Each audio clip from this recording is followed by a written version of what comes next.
Hello everybody, it's Jordan. Welcome back to AfroLivity. In today's video, I've got quite a large topic to speak on, being black and being vegan. Two identities that people often like to frame as mutually exclusive for one reason or another. So essentially, today I'm going to be talking about my own experiences of switching to a plant-based diet, some of the things I've heard from other black vegans, and why I believe it's important for other black people to consider the benefits of being on a plant-based diet, not just for their own health, but for the health of their families and our planet. Now, I find that most people, once they hear that you're black and you're on a plant-based diet, you're vegan, people will look at you funny like, what? Really? Black people? Vegans? That exists? We just thought that was for white people. Well, no. In fact, if you look around the world, particularly historically, if we look at traditional African diets, so pre-colonialism, most of our diets did not feature much meat at all. Look in West Africa, we've got cassava, we've got cocoyam, we've got plantain, we've got basically loads of starchy vegetables. You look to East Africa, parts of like Uganda, you've got ugali, which is a type of porridge, which is made from matoke. You've got Ethiopia or Eritrea, where injera is injera, which is made from like a grass called teff and some other wheat products. These are all their staple foods. All throughout Africa, in the history of black people, we were sort of the earliest people to be on sort of vegan diets. Of course, people did consume meat and fish and milk and stuff, but this was not on a daily basis. This is not 3 times a day. It was in nowhere near the quantities that we often see consumed both in Africa, in the Caribbean, and throughout the diaspora. So it's totally incomparable. So when I hear people saying that, oh, this vegan thing is just a white hippie movement and it's got nothing to do with black people, well, in actuality, vegan is not something that white people created.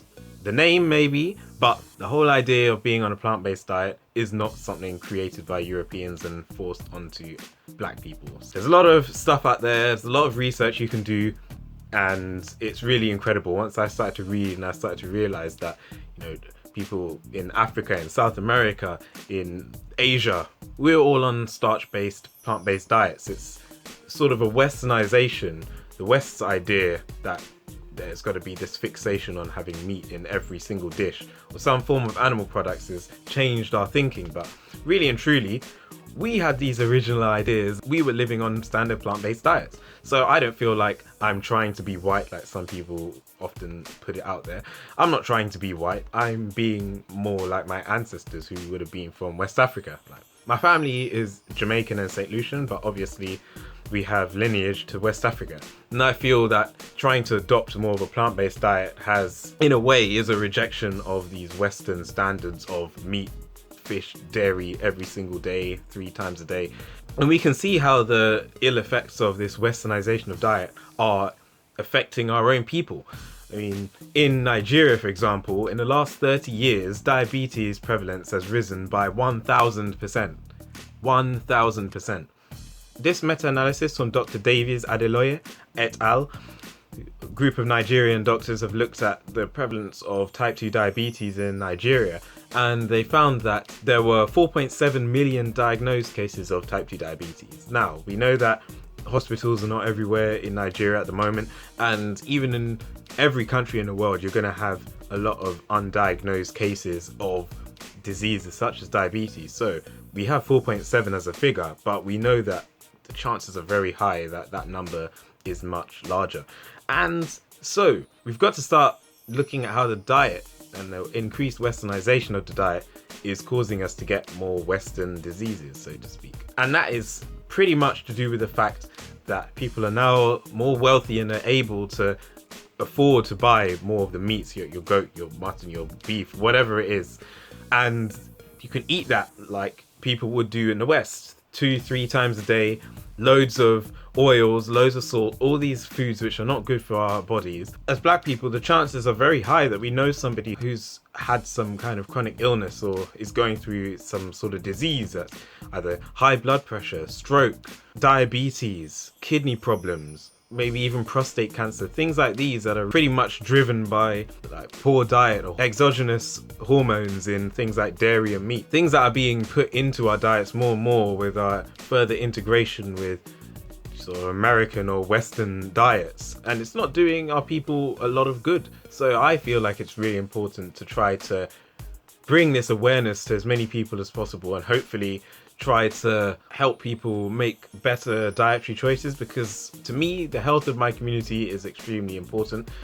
I see empowerment of fellow people of African descent as very important, and I feel a lot of that empowerment can come to our dietary choices. I believe that it should be promoted more where possible to people to take on a plant-based diet. Of course, there's a lot of education that needs to be done on what you can eat to stay healthy and where to buy it and what to do, and that isn't always very readily available to everybody. Fortunately, with the internet, with things like YouTube and Wikipedia and other places, it's becoming easier to get this information out to people, and it can break down barriers that are often not available to the general public. Like, not everybody's got access to a university library or to hours in their day to sit down and research these things, but fortunately, there are YouTubers and there are great documentaries that we can watch and we can share with friends to spread this information and try to bring good news to the people, so to speak. And it's not only from a health perspective, we've got to think about the environment too. So if we look at how we actually get these animals and their products that we can eat and consume so frivolously in the UK, in the US, in Europe, places like this in the West, you know, nobody really thinks about how the animals get to their plates and how you actually raise those animals. Now, the slaughter and the horror of what goes on their side, a lot of the feed that we give to these animals in order to get them large enough to be sold in these shops is actually grown on African soil. The huge demand for meat worldwide has effectively caused a lot of degradation of the soil in many parts of Africa. Current estimates have said that overgrazing and just slash and burn farming and other methods of harsh agriculture, for which the pure end goal is solely to raise meat for Westerners, really and truly, has caused the loss of about 1/2 to 2/3 of all topsoil in Africa. Africa is a continent of 54 countries and well over 1 billion people, and pretty much all the useful topsoil, so where we can actually grow good crops and have healthy harvests, has almost been run into the ground. It's quite heartbreaking to realize how much of our nature we are losing because of Western greed. It made me very uncomfortable to realize that my dietary choices are having such a knock-on effect. A lot of Africans rely on agriculture for their everyday dealings, and if we lose all the good soil, a lot of people are not going to be able to make enough money to feed their families, to just get on with their day-to-day business. And if my consumption of meat was solely because I like the taste, not because of necessity, not because of anything like that, it started to make me think, well, I cannot really rationalize eating this stuff because it's not necessary for my body nutritionally or anything else, and it's also having so many negative effects on the world, nature, and people I care about that I could not continue going down that route. And further to the points I've just made about the environment, we've also got to note that 51% of total greenhouse gas emissions do come from animal agriculture, so basically just the rearing of animals for human consumption. When I look at the Caribbean and places like that where hurricanes are getting more deadly, we saw total destruction of islands such as Anguilla and Barbuda, and in previous years of Haiti. We know that global warming is driving the aggressiveness of these hurricanes, these tropical storms. It's because of the neighbors in the US and people in Europe, people who consume so many animal products, people who have a massive carbon footprint. These countries are affecting the lives of those who stand to have the least effect on how the world works. It's pretty twisted how the people who have the least sort of power in terms of how the world works are the ones suffering from all the decisions made by the people who have the most power. That's why I also feel that it's very important for other black people to consider, what it means to be on a plant-based diet, because there are many people, our friends, family, maybe in the Caribbean or wherever else, who are in danger of facing more of these there are all these kind of things that are affecting us as people because of the greed of the West. Now, I know I haven't talked about how certain actions of vegans in the West, particularly white vegans, can often put black people off wanting to become vegan because they promote a very negative image of the movement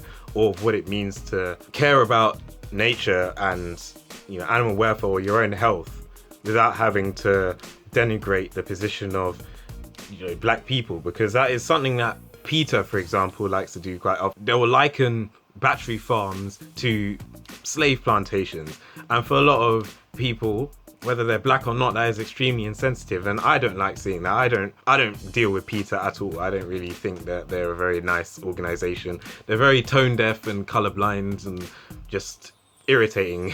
You don't have to align with them to want to adopt a plant-based diet. You don't have to align with them. You don't have to be aligned with them to want to reduce your carbon footprint or effects that you're having on nature. They are not the gatekeepers. People like that are not the gatekeepers to being on a plant-based diet, to calling yourself a vegan or whatever. If that's what you want to do, then feel free to.